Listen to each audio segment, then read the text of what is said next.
Hello, I'm Todd Mickelson, host of a Satellite View podcast. It's hard to find clarity or focus here on the ground with the fire hose of issues and events. We go up high and look back on Earth from a satellite view, where we can gain our bearings and learn from the past to shoot for a better future. And have fun and laughs along the way. Go to am950radio.com, click the programs link, and find a satellite view with Todd Mickelson. With your AM 950 weather, I'm Brett Johnson. Look for rain this afternoon with the temp falling to about 37. Tonight, 3 to 5 inches of snow with a low around 26. And Wednesday, partly cloudy with a high around 32. Looking for a cozy neighborhood bar and restaurant in Minneapolis? Nightingale serves delicious American classics like their famous Nightingale Burger, ginger tamari chicken wings, and more. Open daily 5 p.m. to 1 a.m. with takeout available. Visit nightingalempls.com for details. Portions of the following program may be pre-recorded.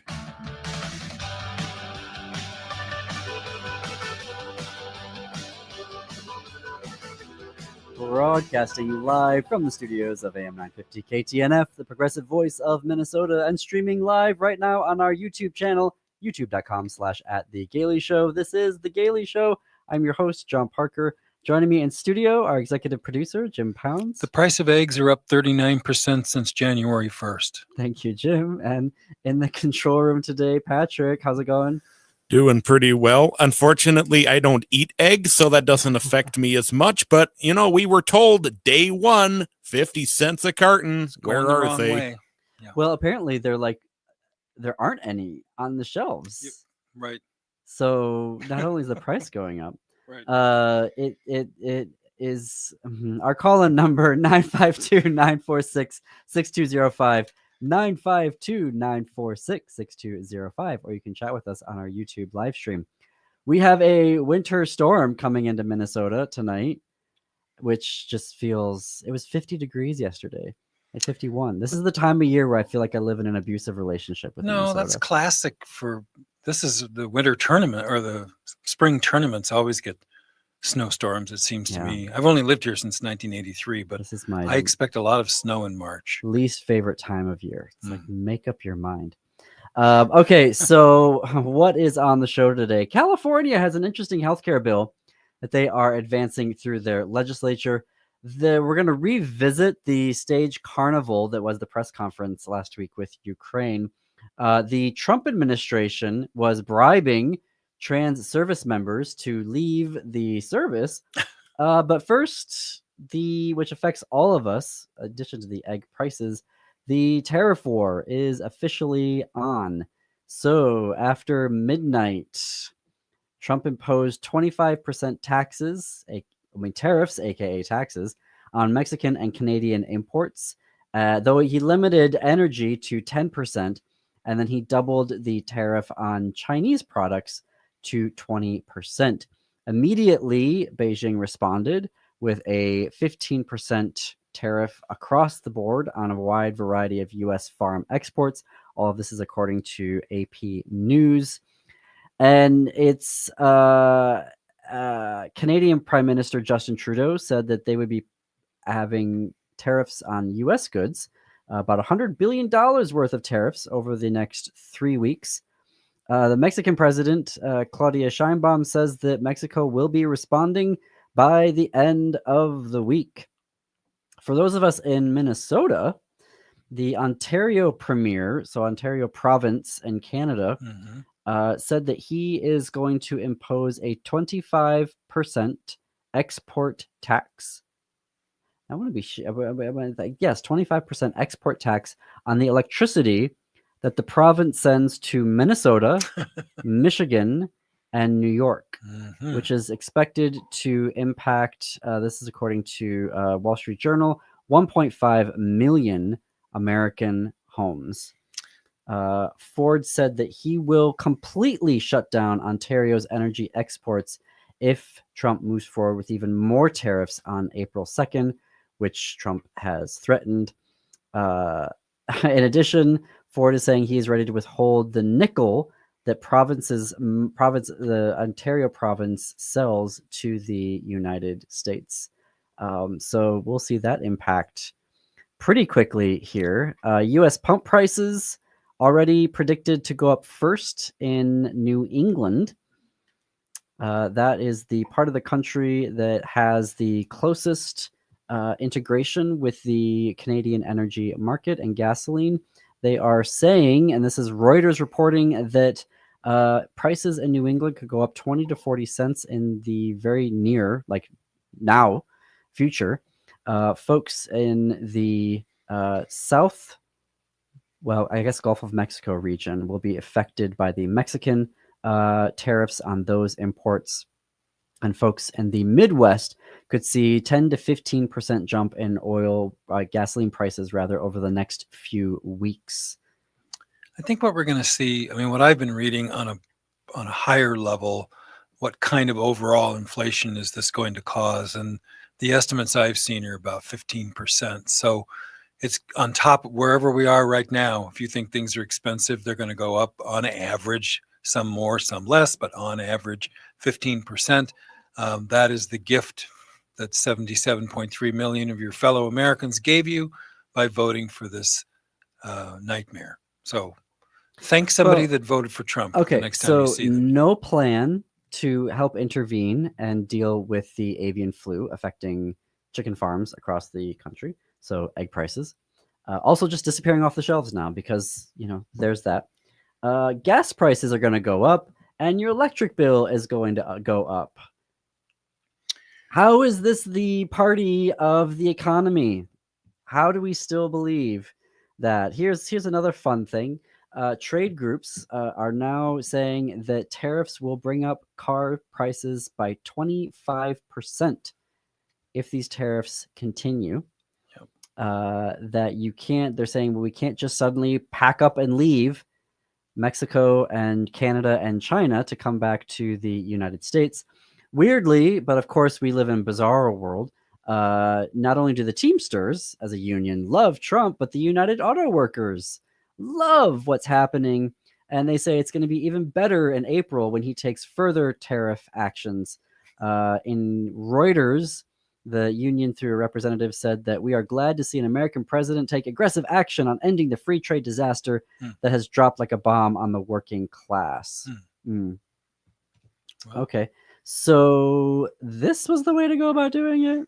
Really? Well, if you read some economists, they're saying this is the precursor to a depression. We're not talking about recession.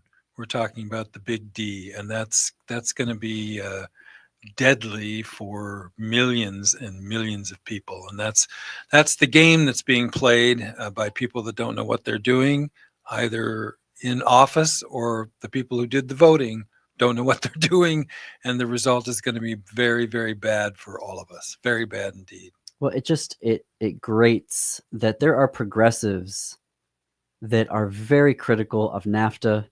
The progressives shut down the Obama administration's attempt on the Pacific Pact that he was trying to negotiate, which was like a NAFTA, but for Pacific Rim countries, including the United States.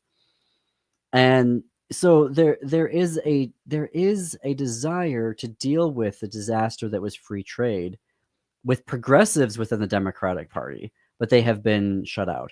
The idea now that unions are getting on board with a union-busting president who could care less about union households does not have a plan. These tariffs are not going to bring these automakers back. And then even if they wanted to just say, oh, yeah, we're packing up right now, we're all done, we're going to move back to the United States, like that's just not going to happen. So there were progressive ways of going about and doing this, and they got lost in the machinery of the Democratic Party, absolutely. But the idea that we can now just suddenly throw our hat, as union folks.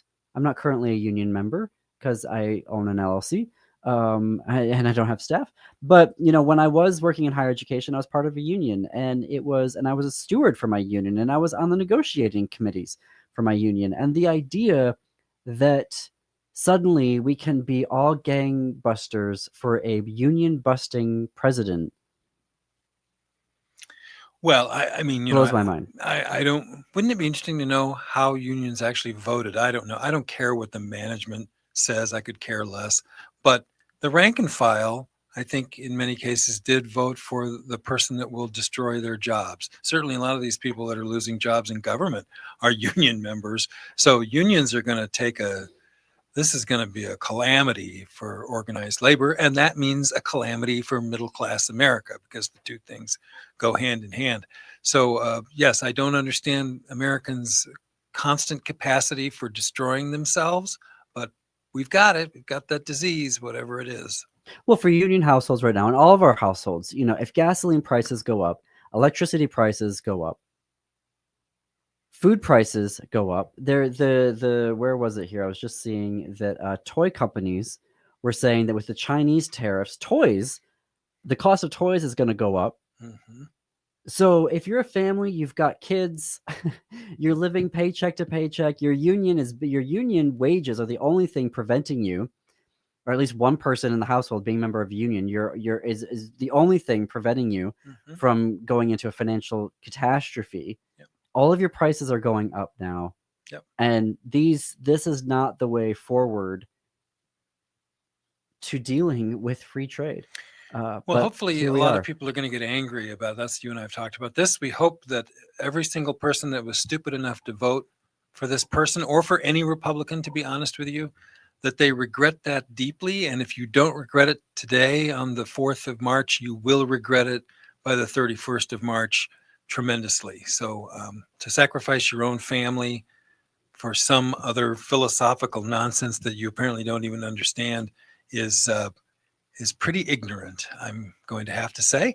So let people learn their lesson, I guess, learn a really rough lesson. But this is also where we need to keep pushing the Democratic Party for creating a governing coalition that takes into account the Elizabeth Warrens, that takes into account the Bernie Sanders, that takes into account the Squad, because their economic policies are more aligned with the United Auto Workers, with Teamsters, with union households. Well, we've said this before. If Bernie Sanders had been the nominee, he would have wiped the floor with Donald Trump in 2016. And I wish our people had allowed that speculation. to happen. But what we can do right now, though, is allow for a governing coalition that takes these things into place. And when the Democratic bosses are always like, no, Bernie doesn't know what he's talking about. No, we can't do, Elizabeth Warren, she's great on regulation, but we can't take her, economic plans. Like, these are the things that are actually resonating with working class voters. And when you keep marginalizing them and you're not creating a democratic space for these ideas to move forward and become part of a more comprehensive platform, and again, I really want to,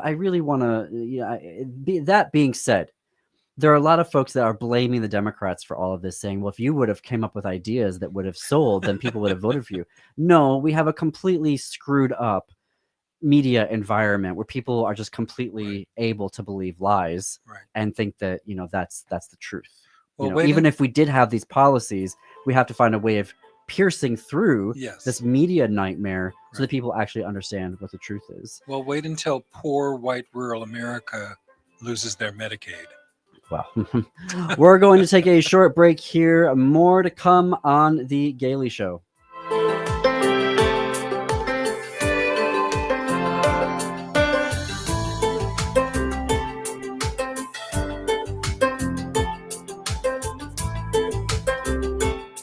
End-of-life decisions are not easy to make.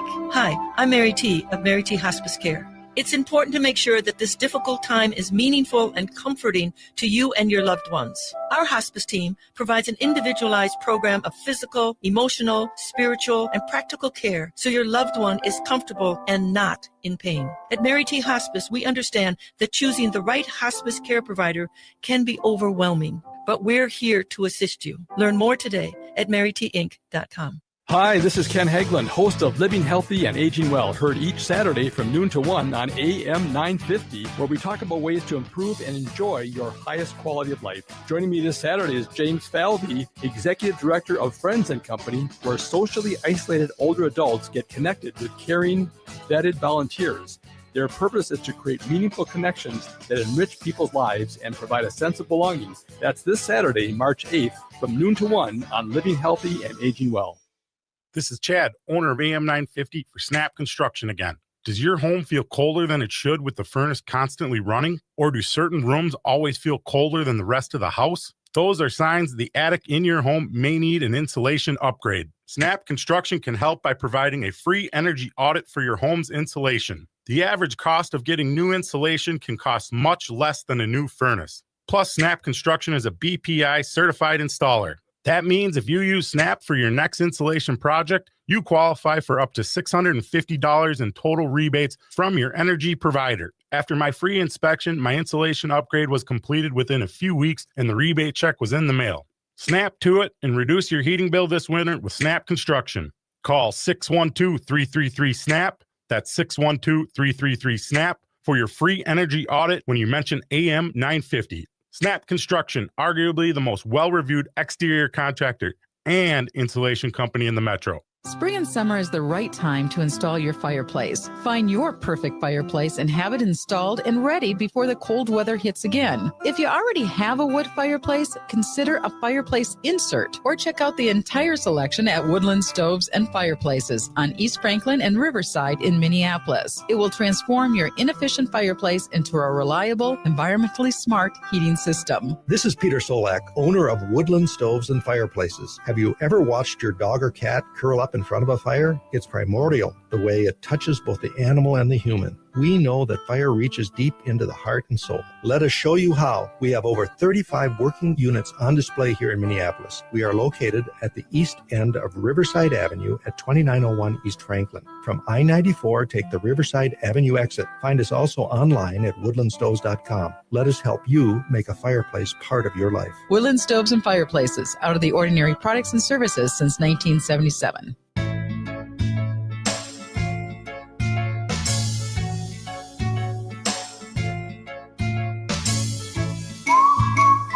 Welcome back to the Gaily Show. I'm your host, John Parker. It is 21 minutes past the hour. Our call-in number, 952-946-6205, 952-946-6205, or you can chat with us on our YouTube live stream. Before we move on to the next story, I think it's really easy for me to sit there and say, the progressives also want to, talk about these things, and the Democratic Party, I want to call it a very specific thing. The Congressional Progressive Caucus put out a fair trade agenda. And if you go to Google, you can just Google fair trade agenda, progressive, or Congressional Progressive Caucus fair trade agenda. And they were talking about all of this, renegotiating NAFTA. And when you look, it's not a very wonky document. It's a very short, it's just 11 pages, but it breaks it down very, very clearly of the things that they wanted to do. They wanted to have a transparent policy making process. I'm looking at the document right now because so much of NAFTA happens behind closed doors. They were talking about getting rid of the trade deficit and restoring balanced trade. They were talking about getting rid of NAFTA's outsourcing incentives and corporate tribunals that were built into the trade agreement, which says, and this is what, United Auto Workers should know this, that if you put a tariff on there, they're not going to bring back their plants from Mexico or China or Canada. They're just going to pass on the tax to the consumer and leave everything the way that it is. So there needs to be a better way of bringing folks over here that is much more comprehensive than just doing something that sounds like it's, a tactic, but it's not really a tactic at all. There's the expansion of American procurement policies, so a buy American first with like governmental agencies.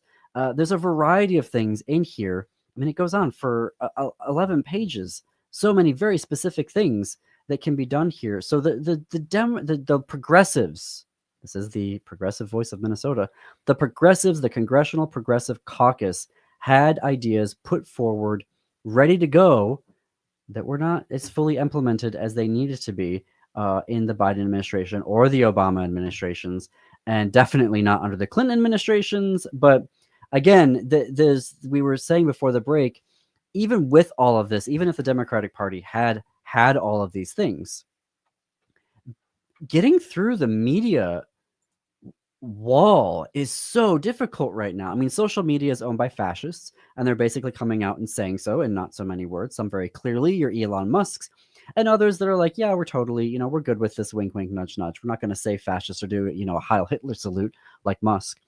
But you have the New York Times, the Star Tribune, sane washing Trump.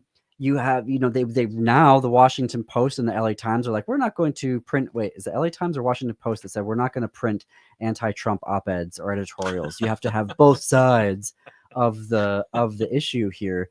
And so we need to start buying up these local newspapers. We need to be obviously supporting, your independent progressive media stations, but we need to be buying local TV stations. We need to be buying up these, these larger media entities, because if we don't start piercing the veil of the nonsense, the fact that we could have tens of millions of Americans thinking that COVID was a conspiracy theory by the Biden administration to take over the country and that it wasn't real. Right.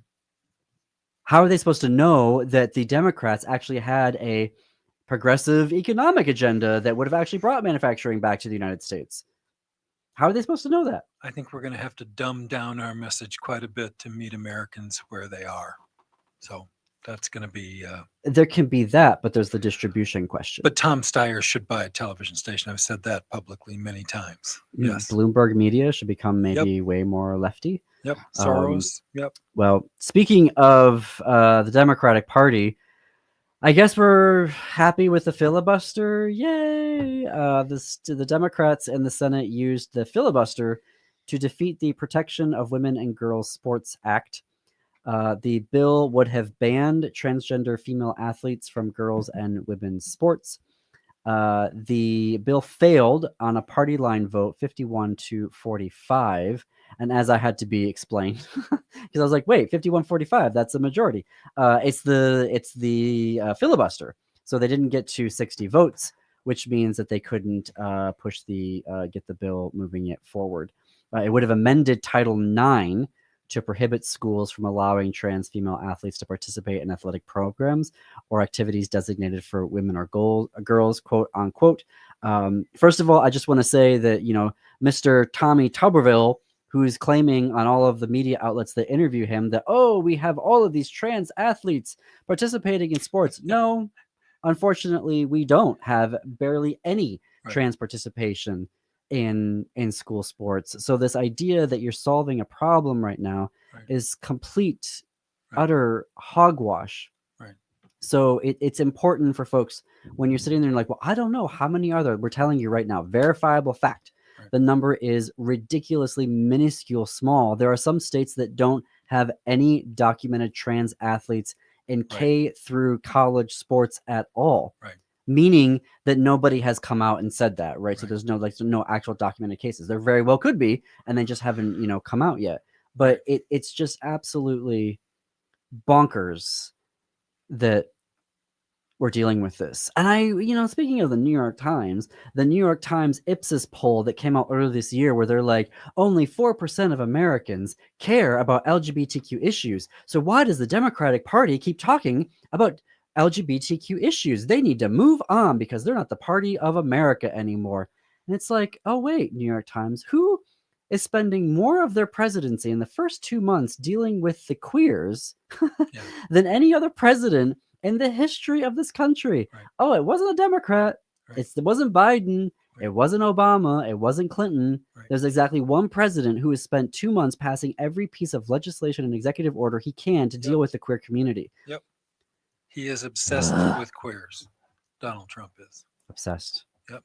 Obsessed. But this is the New York Times. I'm so grateful for Glad Media going after the New York Times because of their absolutely ridiculous trans coverage. I mean, their coverage is so factually incorrect, and they don't even care at this point. And they have to know about it because Glad literally puts signs on trucks outside of the entrance to the New York Times saying we are fact checking you and you are wrong on all of these issues when it relates to trans healthcare and to trans athletes and to basically anything transgender related.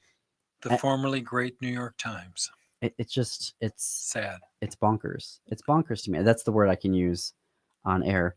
It is.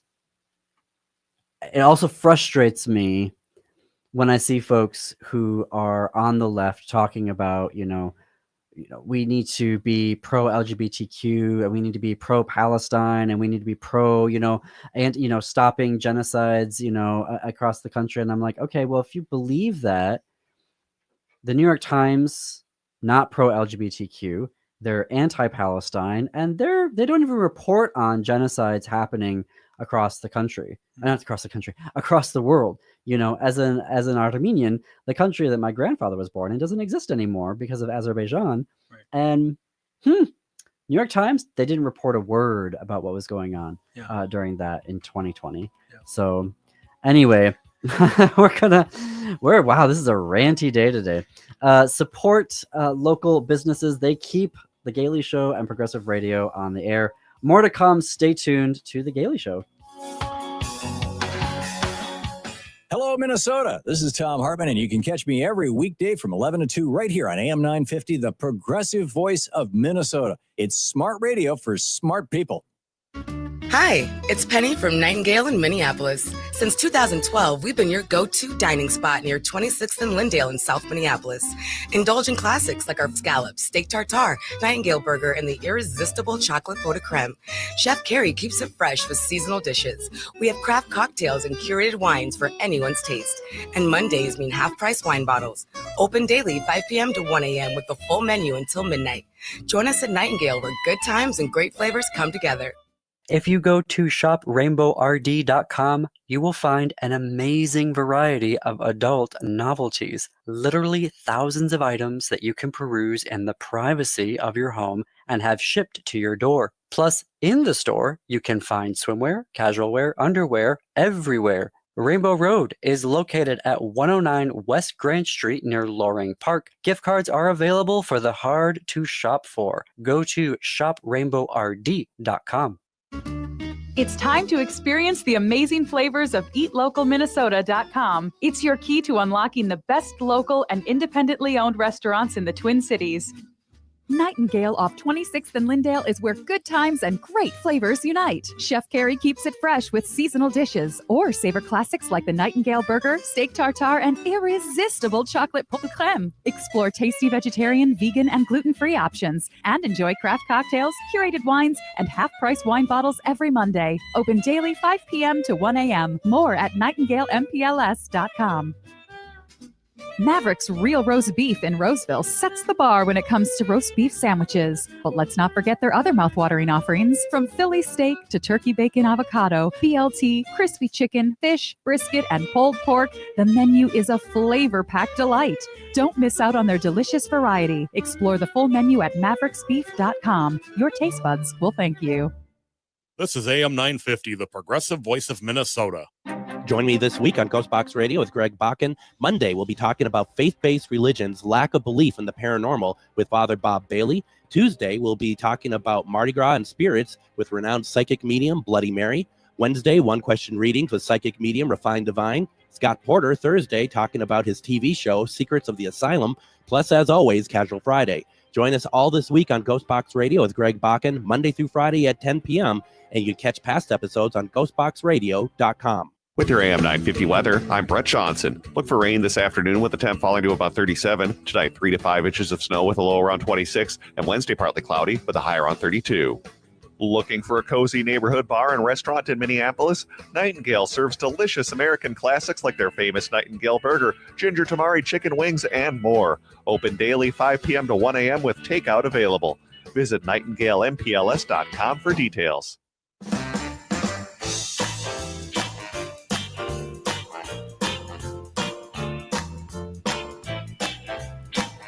Coming to you from the studios of AM 950 KTNF, the progressive voice of Minnesota.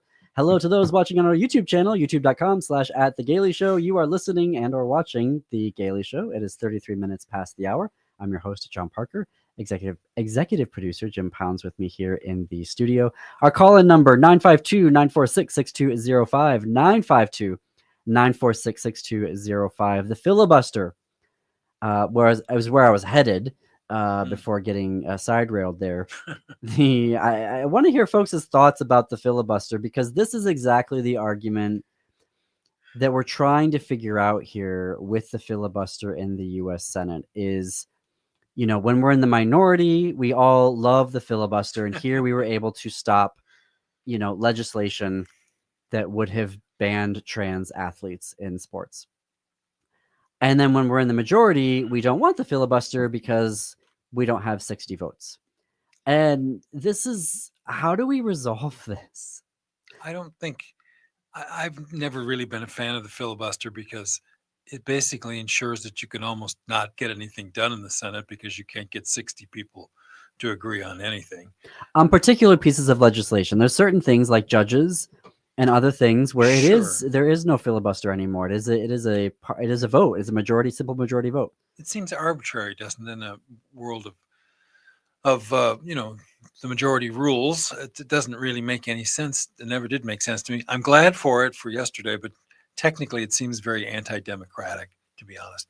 It just seems like if we're dumb enough to elect the majority of senators to be Republican, we're going to get screwed, and that's what we've done. So we dodged that bullet. But I'm not a fan of the filibuster. I just don't understand its purpose. I don't know if I want to say that because I might need to be fact checked on that. But my understanding, you can call in if this is otherwise, is that it's from the Jim Crow era, that it was Southern senators that wanted the filibuster to make sure that the Union senators couldn't pass anything that would, disrupt their whole, genocidal enslavement system that they had going on down there. And it persists to this day. But it is this love-hate relationship that we have with the filibuster. I haven't seen anything. I was looking it up. I haven't seen any reporting from the Republicans talking about getting rid of the filibuster. Oh. So the thing though is the democracy thing.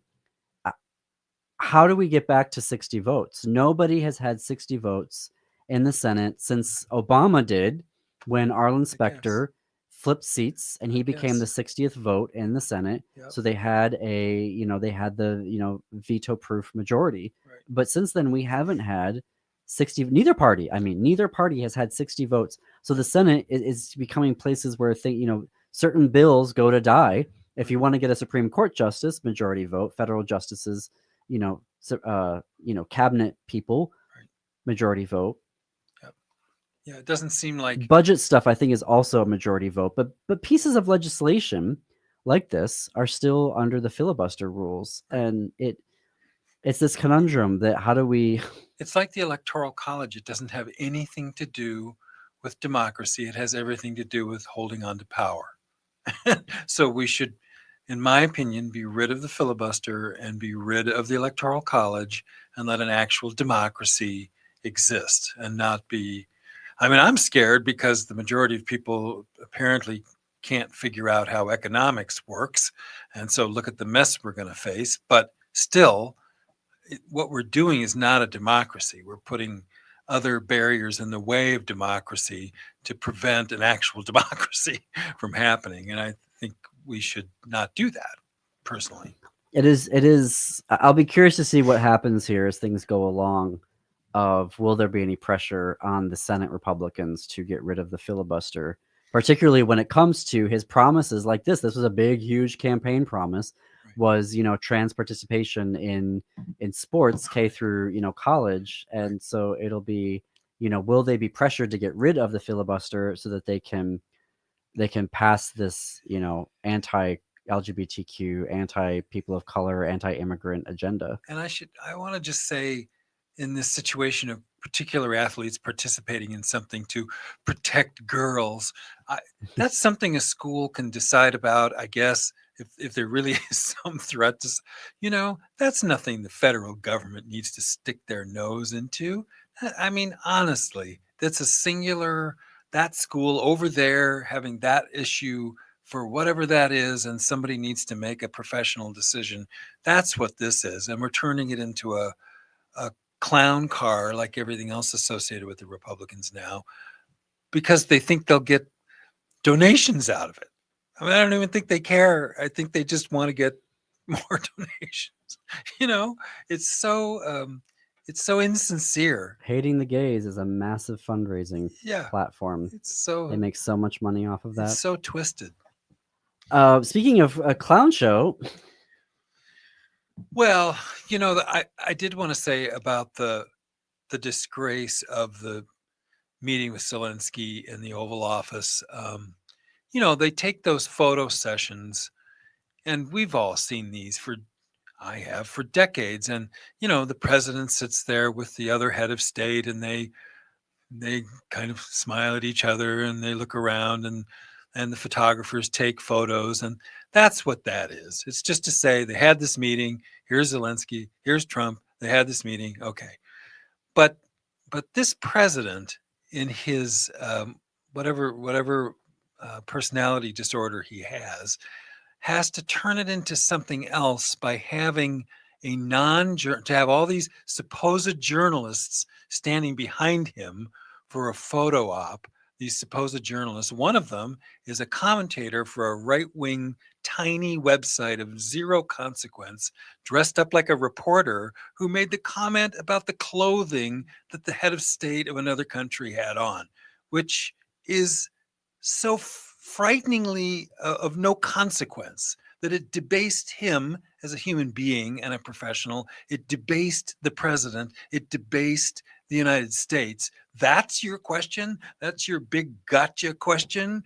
Do you have a suit? I mean, literally, you couldn't find somebody more stupid to throw away what is really just a photo op. Just sit there and be quiet, you know? And Trump can't even do that. He can't even just sit there and have his photograph taken. He's got to put this plant in there. And the plant, of course, is the person that lies down with Marjorie Taylor Greene. So this isn't even somebody, you know, he's there because he's, you know what, with somebody that Trump thinks is really great. So they do this little secret thing like 14-year-olds and set this guy up. And it was, I just want people to know, yes, it was disgraceful if it was legitimate, but it wasn't even legitimate. It was a big show, a big reality show act. My favorite, I don't know, the cringe moment for me is when they were catching the U.S. ambassador to Ukraine's reactions and how she was like putting her fingers up to her nose and like shaking her head and I have a migraine. Was watching an obvious train wreck happening. Right. Amateurs.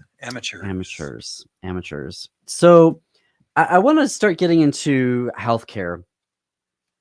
Healthcare is a sort of passion of mine. I spent 3 years working in Minnesota in LGBTQ health equity.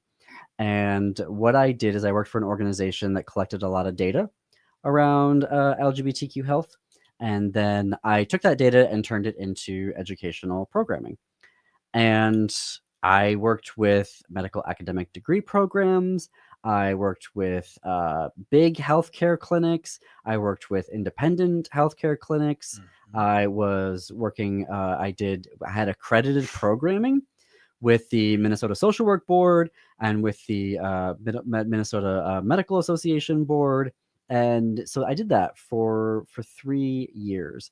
And so folks will see as we, it's been 2 months now that we've been on the air, 2 months Thursday that we've been on the air.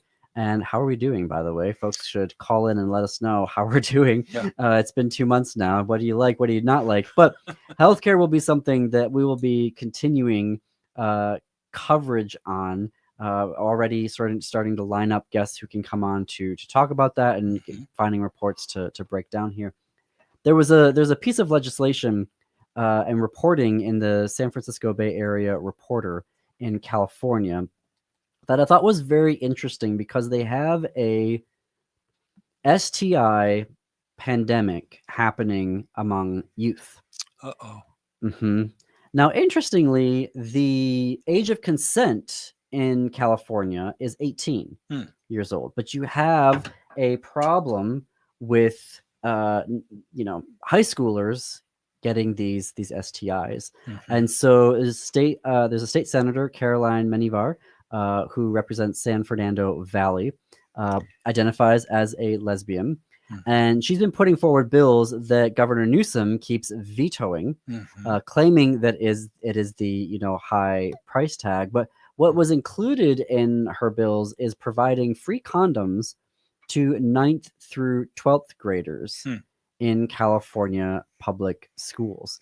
Now, Manivar is back this session with a different approach to the issue, is what the Bay Area Reporter is reporting. Right now, in the bill would be a ban on public schools serving grades 7 through 12 from prohibiting school-based health centers from making condoms available and accessible to students who are enrolled at these schools and go to these health center sites. It would also restrict public school officials from prohibiting condom distribution in the context of educational and public health program initiatives, such as sex education or classes by community partners, peer health programs, campus health fairs, or distributed by school-based health care staff.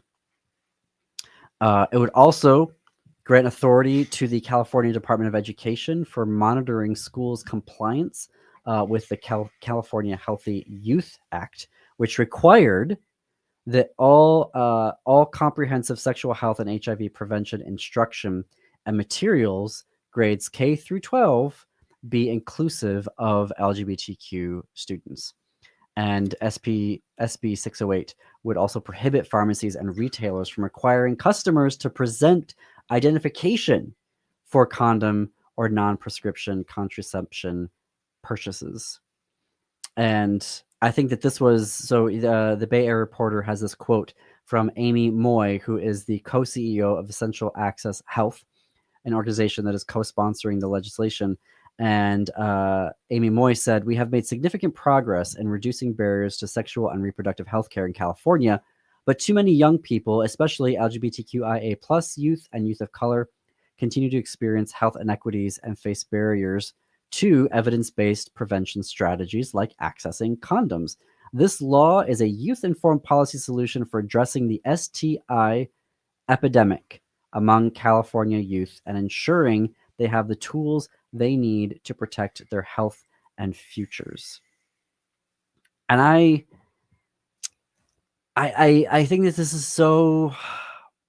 We were having a similar issue here in Minnesota back when I was working for this health organization around chlamydia. And one of the things that I would do is I would work with staff around whether that was nurses or doctors or other licensed care professionals around inclusive questionnaires. So we would work on how to ask questions about sexual health and sexual activity, how to ask questions about HIV, how to ask questions about PrEP, and we would literally do exercises around like, okay, here's things you can use, but write it in your own words. And so that it's your voice that's asking, these questions. And we would sort of role play it. And I'm happy to see, I like that California is going after this from a legal perspective because it allows for compliance and accountability. There are other states that have been less wanting to do that because, there's already, doctors and organizations claim and health executives claim that there's already too many regulations and you're just adding another layer of bureaucracy. And there needs to be another way of, encouraging this without having to always regulate everything. Right. And I think that it's really interesting to see California pushing this right now as a healthcare issue. I'm going to continue talking about this after the break. One last break to get to. Please support our sponsors because they keep progressive radio on the air. You are listening to The Gaily Show.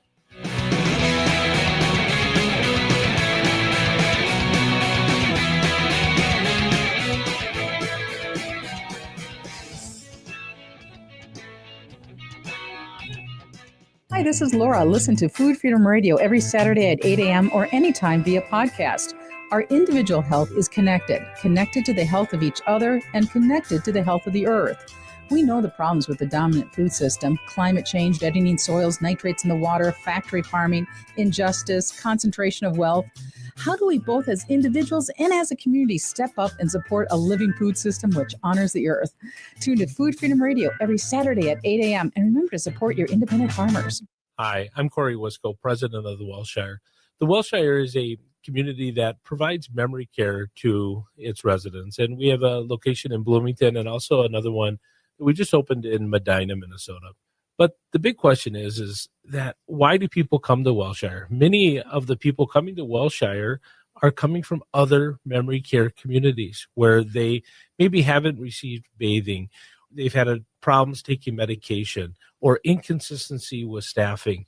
Wilshire has never used a temporary staff. We always have our own people, and it's those people that make the difference. We have always felt it so important to have 24-hour nursing in the building. The other thing is you have to have an amazing activity team. Nobody employs more activity people than Wilshire. Our activities begin in the morning, go all the way through the evening, 7 days a week. So if you have a loved one that needs memory care, come visit WilshireMN.com and book a tour today. Hi, my name is Katty from Minnesota Recovery Connection. And I'm Erin with Minnesota Recovery Connection. We'd like you to listen to our show, Redefining Recovery, a Recovery Revolution. It is on Saturdays at 10 a.m. on AM 950. On the show, we discuss topics about addiction, understanding substance use disorder, the many pathways to recovery, and finding your personal journey. Listen to Redefining Recovery Saturdays at 10 a.m. and find our podcast on your favorite app. Hey, it's Patrick. We're headed into March, which means spring cleaning is almost here. You're about to realize that, and so is just about everybody else, too. That's why you need to beat the spring cleaning rush with big savings and priority booking by calling our friends at Zero Res right now. We just had Zero Res over at our house last week, and they did such a wonderful job. They were on time, professional, and we couldn't be happier with the results. Spring is a time for renewal. Let Zero Res help you refresh your home with clean carpets, fresh floors, and improved air quality. This month, get 3 rooms Zero Resified from Minnesota's #1 carpet cleaner starting at $129 and take $75 off an air duct cleaning. Again, that's 3 rooms starting at $129 and $75 off an air duct cleaning. Beat the rush. Call now 952-0-RES or go to ZeroResMinnesota.com and ask for the AM 950 special. That's Zero Res. Backward or forward spells the same.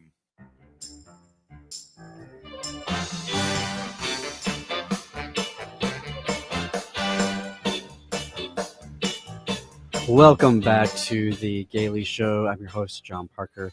In conversation with me in the studio, executive producer Jim Pounds. We were talking about LGBTQ healthcare before the break, and I like what California is doing here with its new laws, but what it's got me thinking about is how there can't just be any more an LGBTQ healthcare policy platform. And what I mean by that is when we're coming into power again in 2029, there won't be a Department of Health and Human Services like we saw it under Biden, right? There may not be a CDC. There certainly won't be a CDC as we've known it to be, right? And so we really need to be thinking through our healthcare plan. There may not be Medicaid, or Medicaid may be significantly scaled back. The Affordable Care Act, that might also be significantly scaled back. And there could be massive cuts to Medicaid, to food stamps, to a variety of different programming. And so as we're thinking about healthcare moving forward, and I'm saying this is even a challenge to myself of how are we thinking of that in a much more comprehensive, systemic way? Because when we take power again in 2029, we're going to have a systemic approach to all of this. Well, that's almost beyond my ability to think of it, but to this issue of teenagers and STIs and all that stuff, I always wondered, and I don't know how much of this I can actually talk about, but I felt like, is there a way to counsel young people against the dangers of the act that would require a condom? Let's say that's the thing to avoid. That's where people get pregnant and all that stuff, right? So is there a way to sort of steer them away from that? Well, yeah, sex ed. Well, yeah, and I think that's more real, honest sexual education. right? And detailed and forthright, and really urging people to and saying, look, you're putting yourself and everybody else at your health, your partner's health, at tremendous, and being really honest with them. I think kids would respond to that. Not everybody. There's some people you can't do that with, but it's that act that requires a condom that is the dangerous thing to be doing, right? And other things are less so. So it just seems like if kids were well informed, and we know they're not getting good sex education in parochial schools. They're not getting good sex education in homeschooling. They're getting terrible education. And even in the public schools, I think their hands are tied, and we need to really take those ties off, because these kids need honesty, truthfully, and they need to hear the ugly truth. And then to some degree, you have to let chips fall where they may, I guess. Well, it's the adults need that information too. I think there's a lot of stuff that could be covered in sexual health education that we don't know about, as adults. I mean, I've talked to a number of medical professionals who have licensed and worked for a very long time in their fields, and would start giggling like 12-year-olds when I was like, here's how we do a screening for HIV. And they would get all nervous. And what do I say? And I don't want to offend somebody. And I'm like, you are the licensed professional here. Like, this is what we're here to do. But I mean, all of the stigma is attached around it. We need to start, unpacking that. But I think that, as we are people who are thinking about healthcare policy and LGBTQ healthcare policy, it's going to have to be on a much bigger macro scale, because you can't put together a plan if there is no federal agency there to implement it. So you're going to have to rethink what that agency is going to look like. And no protection from notification about diseases. That's the thing that scares me so much. We are likely going to health research to run into a disease that's going to kill a lot of people, and we're not going to know about it. We're not going to get told about it. The idea, very bad. The idea of the first 100 days came from FDR, right, when he was first put into office, because he was doing so many different things to pull the United States out of the Great Depression. And we are going to need a 21st century 100 days in 2029, because it's going to be on all fronts. They were laying people off of NOAA, the National Oceanic Atmospheric Agency. So health research. It is going to be we're going to need such a comprehensive approach to coming back in there, but it needs to be. And I know this word is tossed around a lot as a concept, and as it is an actual academic concept that has been watered down. But this idea of intersectionality. Mm-hmm. And being very clear about how we are looking at people as full range of experiences, and not this idea of healthcare policy needs to be intersectional. It needs to take that into account, because once it does that, then we're not just looking at healthcare for the majority, right? We're getting rid of all the blind spots, which is where, queer people have existed forever, is in the blind spots, if they were not just openly being targeted, and saying we're not going to do any healthcare for you, or the healthcare that we provide is going to be stigmatizing, and conversion therapy and stuff like that. So we need someone to pull us out of the Trump depression, which we're going to be in. Yeah. Big but job. Also, I mean, pulling ourselves out. We were just talking about this. Was it yesterday? About the need for political imagination. And in Kansas, their legislature passed a resolution calling for a constitutional convention. They get it. They understand political imagination. They believe in the power to change the Constitution. Why is it only them that think that they have the power to do that? Why we don't have a choice anymore to sit back and go, oh, well, we'll just come back into power and we'll do little incremental things or little piecemeal things left, right, and here. Right. No, it's going to have to be big. Very, very big. Yep. Tomorrow, we are going to be here with White House correspondent for the Washington Blade, Christopher Kane. There is a joint session of Congress this evening that Trump is going to be speaking to. We're going to break that down with Christopher Kane tomorrow. Stay tuned for the Matt McNeil Show. Yes, Jim. March 12th is the deadline to register to vote in Wisconsin. Do it. We can talk more about that tomorrow. Stay tuned for the Matt McNeil Show coming up next. After that, Native Roots Radio. In the meantime, keep it queer, America. Keep it queer.